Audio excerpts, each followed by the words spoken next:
Businesses hit by the pandemic have received hundreds of billions of dollars in loans since the Paycheck Protection Program opened for applications about 4 months ago.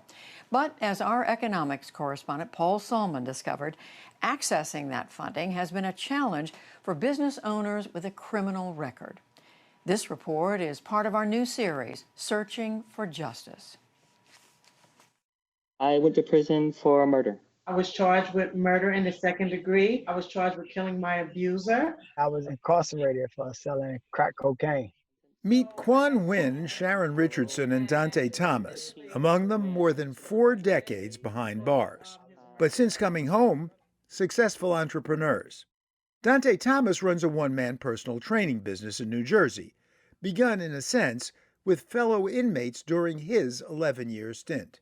I would train them for $1 a day in there, and that's how I got good. I started learning more about the body, started learning more about nutrition, supplements. So I'm like, all right, I get good at my craft. I could utilize this when I go home. So every day I just study for 12, 16 hours a day. Released in 2017, Thomas's Team Chisel built up to almost 40 clients. Quan Nguyen, in for 16 years, began working on the cleaning crew at the prison hospital.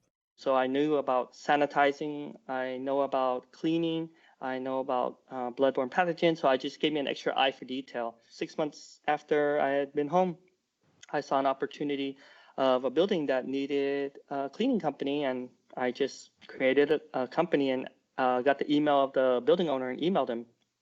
And that was when we got our first contract. His Jade Janitors in Anaheim, California, cleans office buildings, TV studios, and restaurants. His main labor pool, ex-convicts. Same for Sharon Richardson, who launched Just Soul Catering in New York after she came out. We hire, women to come and actually work with us so that they don't have to feel that stigma or feel judged about being incarcerated. That's not something that I ask. I just need to know, can you cook? Are you friendly? Can you work with a smile? Do you love people? Do you love food? Actually, Richardson and Nguyen think those who've done hard time become better workers. Formerly incarcerated people just come with a passion.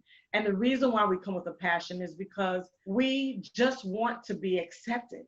They're resourceful, they're loyal, they're go-getters. They go the extra mile to work. I mean, the vast majority of them are just looking for a second chance. Moreover, says Dante Thomas, a lot of convicted felons have serious business skills, however ill-gotten, like what he learned dealing crack. It was illegal, it was wrong, but it taught me how to actually be a businessman today.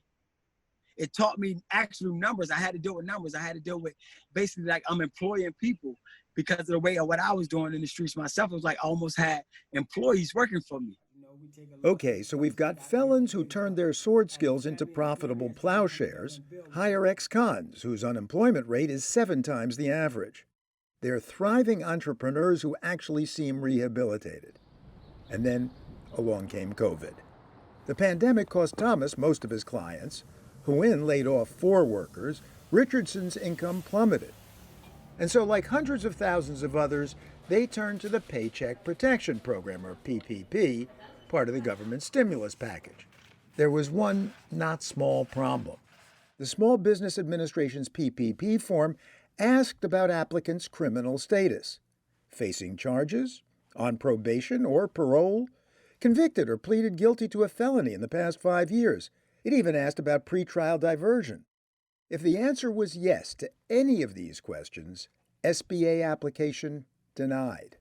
It's like, oh, then they're like, that's where the heart drops and you're like, well, that don't apply to me. Right when I clicked yes, the computer just grayed out. I couldn't hit next. And I realized, okay, that means I don't qualify for the Paycheck Protection Program. Were you surprised? Yes, I was surprised. I was discouraged. I'm a small business owner. I built my company since I came home from prison. And, my tax-paying dollars and those of my employees are helping to support other small businesses throughout this time. But why couldn't we qualify? Sharon Richardson applied for multiple loans. I never heard from them. And to be honest, it did cross my mind, kind of like, maybe I'm not hearing from them because they did a background check on me and realize that I'm a formerly incarcerated individual, and they're like, we're not giving this loan to her. Not to her, not even to those facing just misdemeanor charges.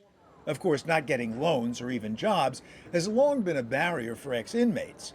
Literally tens of thousands of laws in the U.S. still stand in their way. But a government program to revive the economy barred basically everyone in the criminal justice system? They've managed to start a business. They're making good. They're employing other people. Andrew Glazier runs Defy Ventures, a post-prison entrepreneurship program. Why does it make sense for us to prevent them from getting the same aid as every other small business owner? This is somebody who is paying taxes, paying wages, helping keep the economy afloat.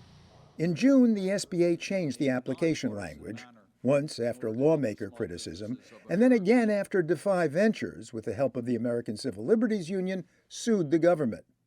Now, the application only asks about current felony charges, and besides certain financial crimes, about felony convictions, guilty pleas, and parole or probation going back just 1 year. I don't know how they came up with that to be the rule. I just have no idea. And frankly, they obviously had no idea either because they changed it as soon as it was challenged. Why the restrictions in the first place? We asked the SBA. A spokesman declined comment. But for Sharon Richardson, the application change was vital. She reapplied and got her loan. She's been cooking for essential workers, hospitals, and needy residents in New York ever since. Quan Huynh also successfully reapplied. He offered 4 former employees their jobs back. 2 returned, both ex-inmates. He's pivoted to sanitation against COVID, and his business is now actually grown. Dante Thomas has tried everything. We ain't giving up. No excuses. Facebook and Zoom training, even selling Team Chisel apparel. And what about his PPP application? I haven't even looked back into it. It discouraged me from even trying to file for it, tell you the truth. Every time you go back, you think you're getting a second chance, but it's always what you did in the past that keep coming up. It turned out he had no idea the application had changed. Let me be the first to tell you, you should reapply because they have changed the rules. Okay, so I definitely look into that now. And maybe he, too, will be back in business. For the PBS NewsHour, I'm Paul Salman.